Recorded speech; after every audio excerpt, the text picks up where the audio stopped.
దేవునికి స్తోత్రాలు. ప్రేమైనటువంటి సోదరి సోదరులారా, దావీదుకు ప్రేమ 44వ అధ్యాయము 4వ వచనం చదువుకుంటాం. నీ మందిరమందు నివసించు వారు ధన్యులు, వారు నిత్యము నిన్ను స్తుతించుదురు. కీర్తనాకారుడు పరిశుద్ధాత్మ పూర్ణుడై దేవుని స్తుతిస్తూ ప్రేమైనటువంటి వాళ్ళారా, ఈ సందేశం మనందరికీ తాజా సందేశం, తాజా సంభవం కూడా రక్షణ పొందాం అంటే దేవుని ఏర్పాటులో ఉన్నటువంటి వారు, దేవుని సంకల్పంలో మనము ముఖ్యులం. లోకంలో పుడతాను, దేవుని ఏర్పాటు ప్రకారం పుట్టిన వారంతా రక్షణ పొందుతారు, రక్షణ పొందబోతారు. రక్షణ పొందుటకు సిద్ధముగా ఉంటారు కూడా. వాళ్ళ మనస్సాక్షి దేవుని సన్నిధిని ఆకర్షిస్తుంది.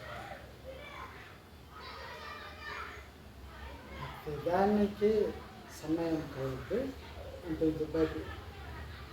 అలాగే ఒక వ్యక్తి రక్షణ పొందాలంటే సమయం, ఆ సమయం వచ్చినప్పుడు దేవుడు తన చెవి చాపి ఆ భయంకరమైన లోకంలో ఉన్నటువంటి తన బిడ్డలను రక్షిస్తాడు. అనేకనం చెబుతుంది. మనం కూడా పాపాల ఊబిలో ఉన్నటువంటి వారిలో దేవుడు ఆయన సంకల్పం ప్రకారం క్రీస్తు రక్తం చేత విమోచించి పరిశుద్ధ చర్చ్, ఆ తర్వాత దేవుని వాగ్దానం మనం స్వతంత్రించుకోవాలి. ఏమిటి?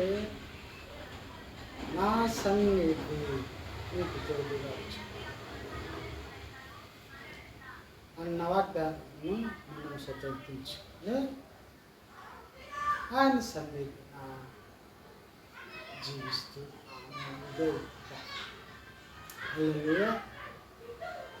ఆ ప్రకారం నిత్యము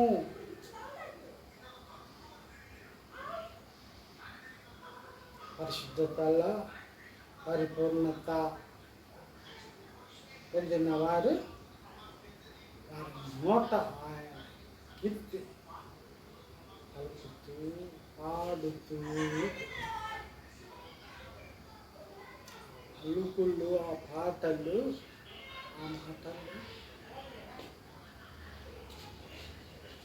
సంగమున బలం, యువ విశ్వాసకి శక్తిని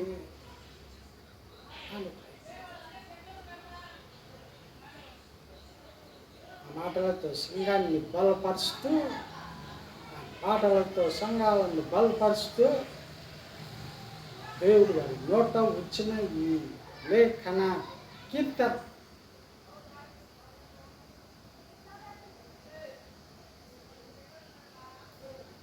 ఆత్మల బలం, ఆత్మల సంపాదన, ఆత్మలకు స్వస్థత. లోకంలో యేసుక్రీస్తు నిన్న నేడు ఒక్కటే రీతిగా ఉన్నాడు. సత్యం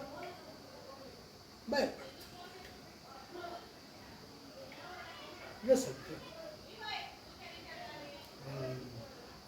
పరిపూర్ణులైన భక్తులు ఏ సమయమైనా ఉద్యోగంలో ఉండే అవకాశం దొరికితే ప్రభువుని స్తుతిస్తారు, కీర్తిస్తూ ఉంటారు. వారి నోట ఎప్పుడు స్తుతి తండ్రి ఓ రూపం తేనెలే ఉంటాయి.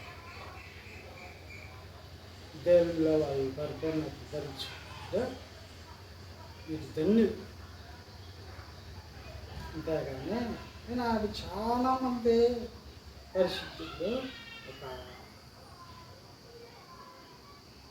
వేషంలో ఉన్నారు. మేము మేము మరి సంఘాలను బట్టి మేము శివసేవాలు, మేము బక్సింగ్ ఫెలోషిప్, మేము బ్రదర్ అండ్ ఫెలోషిప్ అని చెప్తాం. ఆ కాలంలో కూడా మేము అపోలో వారిని, మేము కేఫా వారిని అని చెప్తున్నాం. ఆనాడు అంటే కొందరేమో దేవుని నిత్యం స్థుతిస్తూ ఉన్నారని ఎక్కడి నుంచి ప్రేమైనటువంటి విశ్వాసం మీరు ఏ వర్గంలో ఉన్నారో అనేది ముఖ్యమైన ప్రశ్న. ఈ ప్రశ్నకు మనమే జవాబు చెప్పు. మనం పరిశుద్ధాత్మ సాహసం అనుభవిస్తూ దేవునితో సమాధాన పడుతూ ప్రతిదినము మారు మనసు పొందుతూ ఉన్నామా, లేక మనల్ని మనం హెచ్చించుకుంటూ మనల్ని మనం గడపరుచుకుంటూ మోసపోతూ ఒక అధికార స్థితిలో ఉన్నాము. దయచేసి దేవునితో ప్రార్థనతో పోరాడుతూ సత్యముతో ప్రతిష్టత కోరుకుంటే